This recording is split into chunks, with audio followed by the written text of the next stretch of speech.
Hi, everybody. Woo! Okay. I always say this all the time.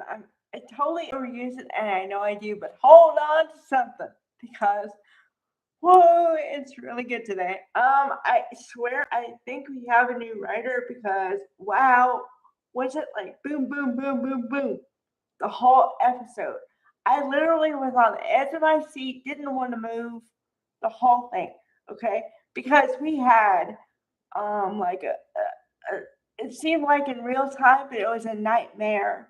Diane was having a nightmare, but you would think it was in real time because at first, she wants to talk to Jack, and she comes to the realization that she wants to work it out, right? Then at first they're talking, and I'm like, okay, great, great, and then Patty comes in, Stacy Hadouk. Oh boy.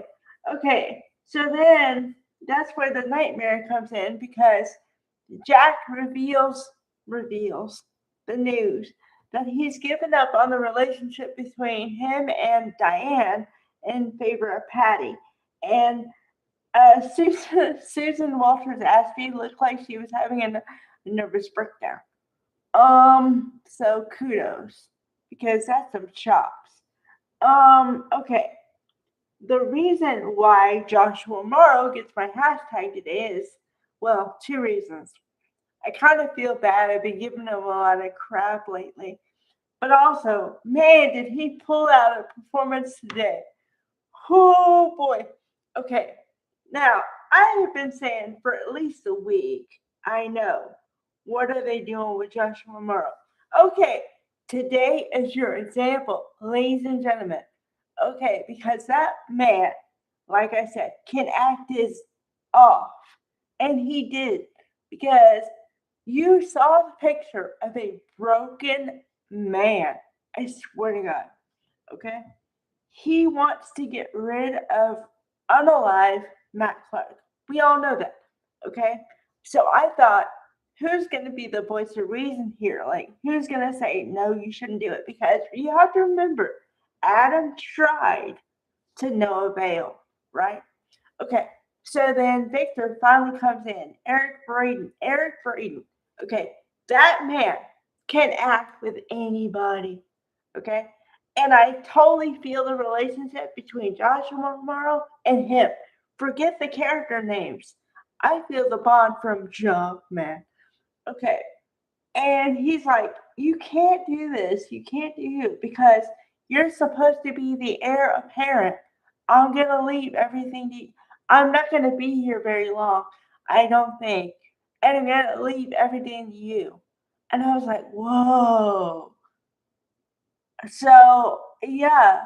And then, and then simultaneously, I felt bad for Victoria because I was like, man, she's given them everything. She's been the father, like, like the perfect daughter, all the stuff, and she's not gonna get anything when he. Oh boy, poor woman. I feel bad for her in that moment. I really did. Okay, but Joshua Morrow. Okay, if that man does not get an Emmy nom and then the Emmy, there's something wrong with the committee. Because holy, the whole week, okay, from Monday till now, he's been like up and down, and he totally embodies the addiction, how someone is in addiction, okay, because you have the highs and the lows, and the highs are really high, and then the lows are really low. But there's some bit of I don't know, clarity a bit where he knows like what's going on, sort of, and he knows he has to rectify it, but he doesn't know how. That's how I felt anyway. Okay. So then we have not to be underdone. Peter Bergman is aces. Oh, aces. Okay, because like I said, that man can act with anybody. Again, and he had to act with two different women and have totally different temperaments with both of them. Aces. Okay. Everything was like boom, boom, boom, boom, boom today. it was great, great. Okay, when I remember all the lines of dialogue, you're on to something. Okay, now Phyllis. Oh, Phyllis, sweetheart. I want to give her the benefit of the doubt, but then she always turns like the bad Phyllis comes out every time. I think, oh, Phyllis is nice and gonna be, whatever. Nope. Evil, self-serving Phyllis comes out. Okay. Case in point, Roger Howard. Roger Howard's my man. Okay.